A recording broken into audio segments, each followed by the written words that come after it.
Breaking down President Trump's insurrection charges. What charges were filed against Trump?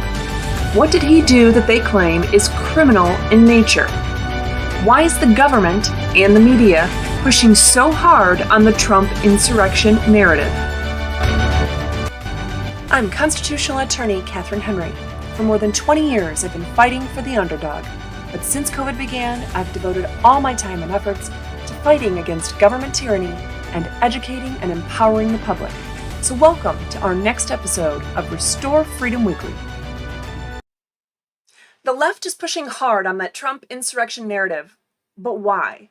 Let's start with the U.S. Constitution, the 14th Amendment, Section 3. In there, it says that you can't hold public office, you can't be in civil or military service if you have already taken an oath to support the U.S. Constitution and then you've engaged in insurrection or rebellion against the Constitution. A lot of people, unfortunately, think that insurrection in our country is against the government. No, the government in and of itself is meaningless. The whole Constitution, the form of government, the design of government, the Constitution is what we swear an oath to, not the government. And unfortunately, though, what you're seeing play out are all these lawsuits about insurrection. And why? Well, they're claiming that in these lawsuits that Donald Trump is no longer eligible to run for president because he's guilty of insurrection. So you have people that you would expect, those on the left that are pushing this and trying to declare that he's ineligible to appear on the presidential primary ballots or even the general election ballots in several states. What's worse, though, is that you even have a Republican candidate running for president who's trying to do the same thing through these same kind of same kind of lawsuits under the 14th Amendment, Section 3 of the U.S. Constitution.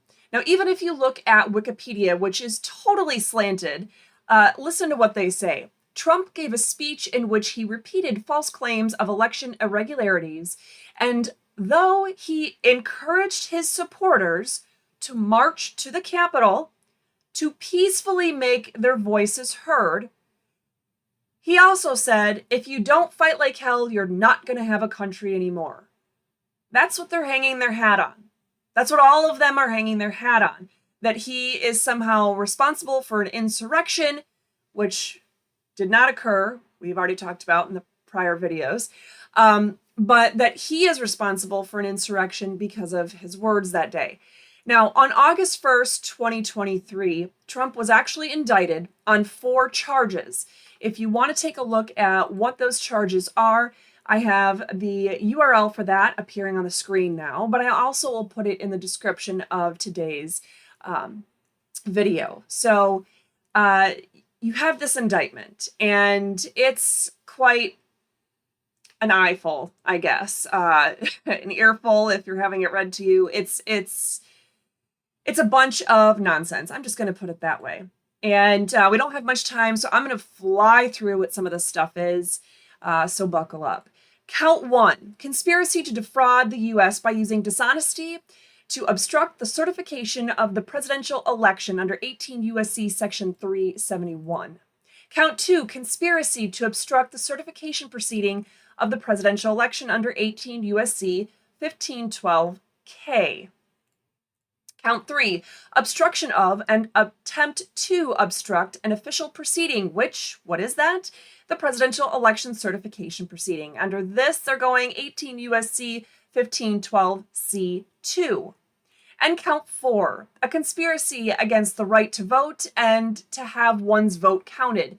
And what's priceless about this is that they're going under 18 U.S.C. Section 241, the very statute that all of them should be brought up on charges for doing everything that they did to shut us down and inject us and cover us up and everything that they did relating to COVID, but also for what they did in 2020 for our right to vote. Because you're right, 18 U.S.C. Section 241, it was violated by all the people that trucked in those votes to the TCF Center in Detroit. That made my vote in Michigan not count on November 3rd, 2020. Thank you very much. Not to mention all the other widespread fraud, but that's for a different time. So in the complaint, there's a couple things I want to point out. It says, each of these conspiracies, which built on the widespread mistrust the defendant was creating through pervasive and destabilizing lies about election fraud, targeted a bedrock foundation or function of the United States federal government, the nation's process of collecting, counting, and certifying the results of the presidential election. Yeah, there was a lot of issues going on with the collection, counting, and certifying the election, but the conspiracies weren't from Trump. Nice try, though, guys. They continue by saying the purpose of the conspiracy was to overturn the legitimate results of the 2020 presidential election by using knowingly false claims of election fraud to obstruct the federal government function by which those results are collected, counted, and certified.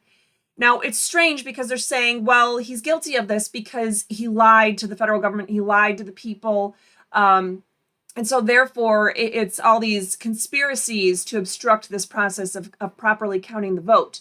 But let's look into this a little bit more. So the claim that Trump used dishonesty about the 2020 election results to obstruct the certification. First of all, they say in the complaint that he spread lies that there had been an outcome determinative fraud in the election and that he had actually won. But then they also say the defendant had a right, like every American, to speak publicly about the election and even to claim falsely, according to them, that there had been outcome determinative fraud during the election and that he had won. Oh, so he had the right to do that even if it was false. Okay. They then say he also was entitled to formally challenge the results of the election through lawful and appropriate means, such as by seeking recounts and audits of the popular vote in states or filing lawsuits challenging ballots and procedures. Wait a minute. If that sounds familiar, that's because it is. In fact, they say, indeed, in many cases, the defendant did pursue these methods of contesting the election results. They claim, then, his efforts to change the outcome in any state through recounts, audits, or legal challenges were uniformly unsuccessful. So I guess they make a huge legal jump there because they say he has a right to free speech and to pursue legal remedies via recounts, audits, or filing lawsuits challenging ballots and procedures. Somehow, though, they skip to, well, but it's still fraud. And it's that fraud is obstructing the process. Okay.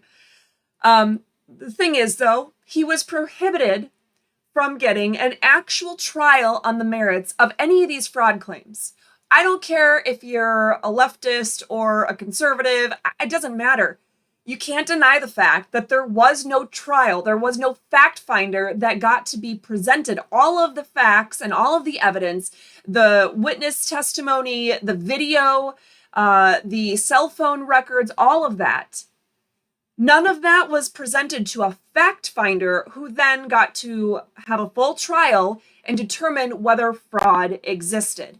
So he was denied to have a trial on the merits of his claims. Again, no video, no still evidence, no eyewitness testimony was allowed to get in front of a jury. The media did not show the video evidence or do full interviews of any of the thousands of eyewitnesses who signed sworn affidavits of the election fraud that they witnessed. Election private investigators featured in the 2000 Mules video were unconstitutionally arrested and otherwise forced into silence about their findings. That was Greg Phillips and Catherine Engelbrecht. So, Trump is charged with lying about there being election fraud in 2020, but no criminal investigations have been done regarding all of the photos, videos, cell phone location data, eyewitness statements, and other documented evidence. No criminal investigations have been completed about all of that actual evidence. And none of the evidence has been allowed in front of a fact finder or given a true day in court. So the facts of the election fraud have never been fully litigated, But the government here is somehow allowed to start with the assumption that none of it is true. Why is that? And this assumption is literally the entire basis for this charge. Now, the claim of conspiracy to obstruct the certification proceeding and obstruction or attempt of the obstructing the certification proceeding. All of this is, counts 2 and 3 are basically the same thing. It just includes conspiracy of the crime and attempt of the crime. So how did Trump conspire to obstruct the congressional proceeding to count the electoral results? Again, according to Wikipedia, Trump gave a speech in which he repeated false claims of election irregularities, and though he encouraged his supporters to march to the Capitol to peacefully make their voices heard, he also said, if you don't fight like hell, you're not going to have a country anymore. So what about his other use of free speech prior to January 6th?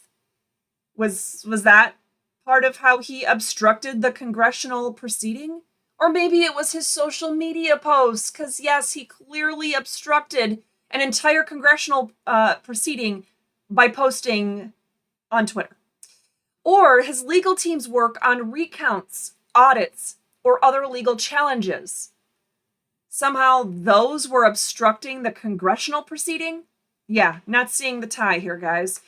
All right, what about that claim of conspiracy against the right to vote and to have one's vote counted?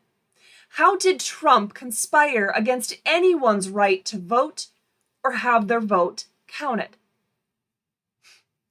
Hate to sound like that broken record, guys, but I'm responding to the broken record pattern of this complaint here. And so if we look to Wikipedia, which is the common way to verbalize what he supposedly did that day, he gave a speech where he supposedly repeated false claims of election irregularities, and he encouraged his supporters to march to the Capitol to peacefully make their voices heard, but also said, if you don't fight like hell, you're not going to have a country anymore. So where in there does he conspire to not count someone's vote? Where in the use of his free speech prior to January 6th does he conspire to not have someone's vote counted? And where in his social media, on any of his Twitter postings or Truth Social or anything like that, does he conspire or even attempt to have anyone's vote not counted? Or his legal team's work on recounts, audits, or legal challenges. Now, recounts and audits are largely performed by the state government in which they are being done. So what, now we're saying the state governments are also part of this conspiracy not to count votes because a recount had been started? Are you serious? Really, guys, that's it. Those are the 4 charges in this federal criminal indictment for the insurrection charges. And with that, it's been a pleasure. Check out our full live video that we're going to have this coming Tuesday. I can't even figure out what day of the week it is, on October 10th. We look forward to discussing all this with you then. Want to interact on this important topic? Comment on this video or call in the second Tuesday of the month at noon Eastern Standard Time to participate in our live constitutional discussion. Make sure to like, follow, subscribe, and share. And remember, together we can restore freedom.